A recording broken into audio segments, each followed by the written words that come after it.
Okay. My opponent's rating is 1917. So is mine. Okay, good year. So we're gonna play here and then here.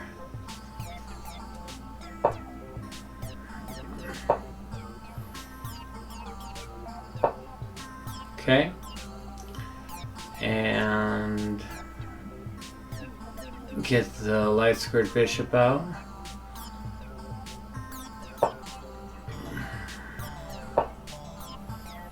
He goes all the way over there to attack that.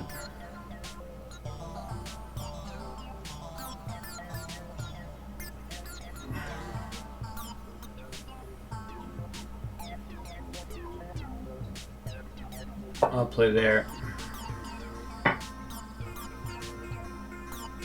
Take.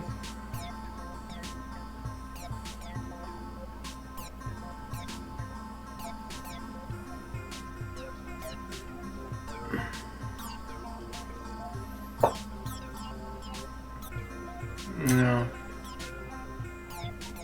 Okay, I'm just gonna play there. Yeah, so I was just planning on taking here, but I can also play there. I think taking makes the most sense.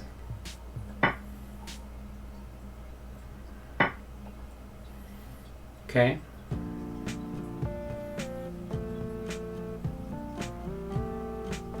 Guess let's go for this and hope he takes.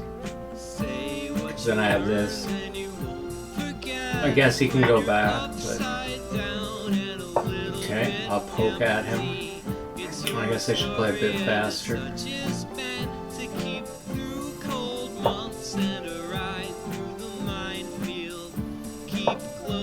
Okay.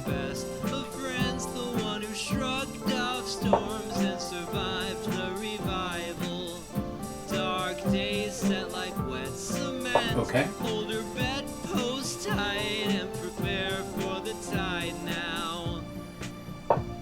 So there's this.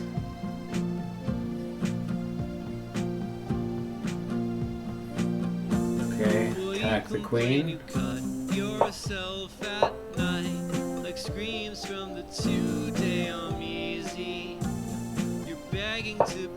Down there.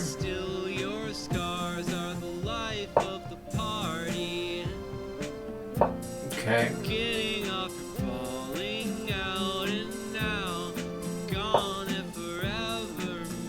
Okay, I'm gonna bring that down. The idea being to come up here in combination with this.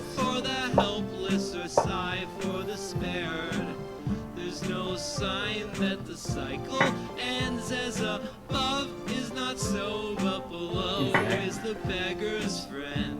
If we dare to defy, I don't have to do anything there. Shout, which if you float, cry plague. If you sink, let them say he was good to give and leave praise for the ancients and land to the current king.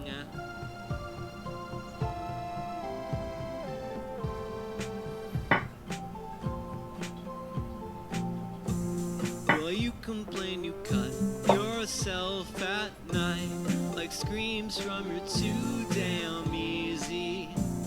You're begging to be bruised, but still your scars are the life of the party.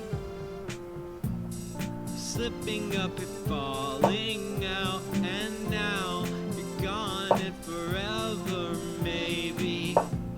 Yeah, maybe. Let's play there first.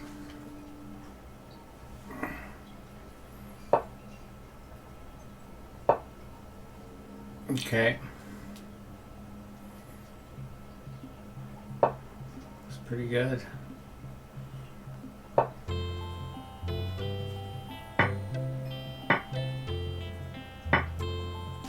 It's there.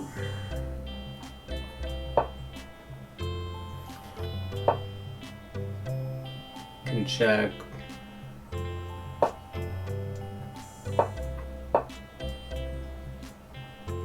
right. So who's that?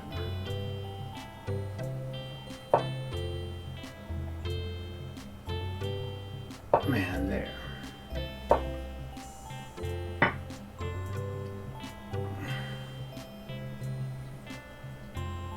Almost checkmate, 3 moves away. 1. Checkmate in 2. Okay, so I go there. Yeah. Okay. Good game. Good game. So there we have me at the bottom. 1 blunder, 84% accuracy with a 50 average centipon loss. And my opponent played 75%. So the main line here is e6, and then knight f3, and then d5. But I play c6, which is fine. In response to c4, d4, and the 2 knights, it is quite good to play e6 in this position. But for obvious reasons, I wanted to get my bishop out. And I guess the real downside to that is the following move. This is the main move in this position in the Masters database is knight to e5. In the Lichess database, this is a massively winning move. White wins 58% of games to black winning 38% of games from this position. The engine actually wants you to play bishop all the way back to c8. But that's kind of a difficult move for a human to make who's just played the move bishop to g4. You kind of want to make use of this bishop. But I guess for future reference, if I'm ever in this position, I'm just going to go all the way back. Or I might play bishop to e6. But bishop to h5, he plays queen to b3. Now this is by far the most common move in the position is queen to b3. And after this move, now white wins 62% of games. So okay, you play e6, but now the queen takes there. And that's obviously not good. That's not good. The position that I got into by playing a knight to c6 and then allowing the capture is, well, this is actually +2. This was a tricky position because I wanted to take the pawn. I was concerned about things like e4 followed by bishop to b5. I made a lot of arrows. I decided to take the knight instead. The knight comes down here, then you give up the pawn. But if the knight goes up there, then you're probably going to lose the pawn anyways. And I thought that it was a much better idea to play there, allow the queen to take, and play e6. The last time this position was seen on Lichess was about a year ago. 2 players rated 2200 got into this position, and in that game it also went short castle and e3 and bishop g6. So following that game, queen f3, still following that game, queen b6, still following that game. And now in that game, b3 was played. But my opponent plays bishop to b5. If you play a6 and he takes there, and you play there, and it's a lot to calculate whether or not this is actually going to work. But it does. I decide to defend the knight, and then he castles. So now I play bishop to e7, which the idea in the game, which I said very quietly, was to get the knight up here and to work in combination there. Maybe move the queen down and attack the g2 pawn. I think at this point in the game I remarked I don't have to do anything here, meaning that he would be able to capture my queen and I could just take back. So that wouldn't be a problem. So then I was looking for, okay, what would the best move be then? And, well, if you go there with the knight, then he has 2 defenders. So takes, takes, takes, takes, and it's the same if the bishop goes there. But, okay, I take... He takes back. And... Okay.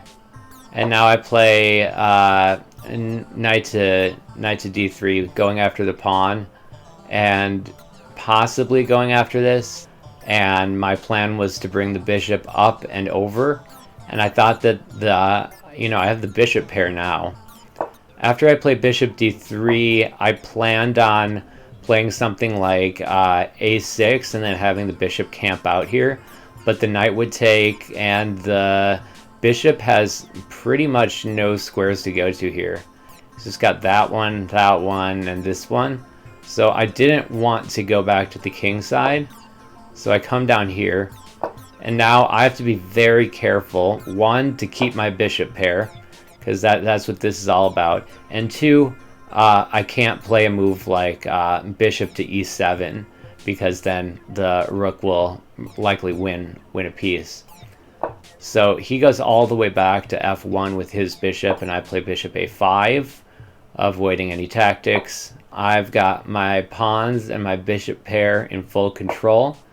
He plays knight to d6. I block the rook from infiltrating.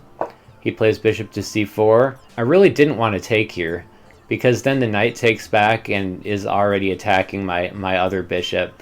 He's got 2 pawns to my 1. It doesn't look good, but I guess the engine says that white's winning anyways. Okay, so now I do lose a pawn. But in exchange, I get I get to keep my beautiful dark squared bishop, and I get to play the move rook to c8. I noted that he could check here, but the king moves up to g7, and there's nothing following that, and so that's exactly what happened. And after rook c1, I knew that I just needed to get a pawn on h4. And this game would be pretty much over. So the move rook c2 is a waste of time, but this is just a blunder, and it's a pretty big blunder, attacking my dark squared bishop, but it's just going to move anyways, so not a good move at all. And I take, and now my opponent just loses the thread. I don't know if he thought I have no chance of losing this game or what, but he can't take on a7. I've got the bishop defending that. So after I play h4, oh, and in this position, the engine already has the evaluation at minus 5.3. So now I'm winning this game easily. And there's not much you can do here to stop this. The only thing it says that you can do is play rook to c5, which doesn't look good. The idea is that after taking, then you get to take back here, and you lose everything, but you don't get checkmated. So that's basically, the engine says the only thing you can do is not get checkmated by giving up a rook. So he doesn't do that. Okay, there's only 1 checkmate in 2. So if you skipped ahead to this part, go ahead and find the checkmate in 2 right now. 1, 2, 3. Now I'm going to show it. Bishop checks on g3. The king has 1 move, and that's checkmate. Good game to my opponent. It's Mustachiola over and out.